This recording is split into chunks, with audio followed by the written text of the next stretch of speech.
Maple street کے آخر میں موجود پرانا ویران گھر ہمیشہ سے مقامی افسانوں کا موضوع رہا ہے۔ دن کے وقت بھی کوئی وہاں جانے کی ہمت نہیں کرتا تھا۔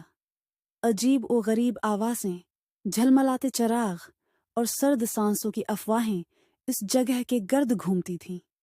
کچھ لوگوں کا کہنا تھا کہ یہ گھر ان لوگوں کی روحوں سے بھرا ہوا ہے جو کئی دہائیاں قبل پراسرار طور پر غائب ہو گئے تھے۔ ایک طوفانی رات 4 دوست سارا، مارک، جینی اور الیکس نے اپنی بہادری آزمانے اور گھر کی تفتیش کرنے کا فیصلہ کیا۔ ٹارچوں اور مہم جوئی کے جذبے کے ساتھ وہ سامنے والے دروازے کی طرف بڑھے جو کسی کے انتظار میں کھل گیا۔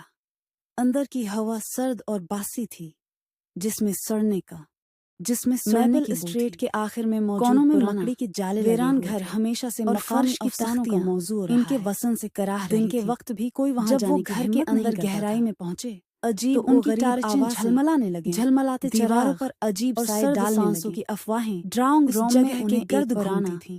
گرد سے کچھ بھرا لوگوں ہوا کا کہنا خاندانی تھا پورٹریٹ کہ یہ ملا گھر ان لوگوں کی روحوں چہرے سے بھرا عجیب ہوا و ہے غریب تھے، جو کئی جیس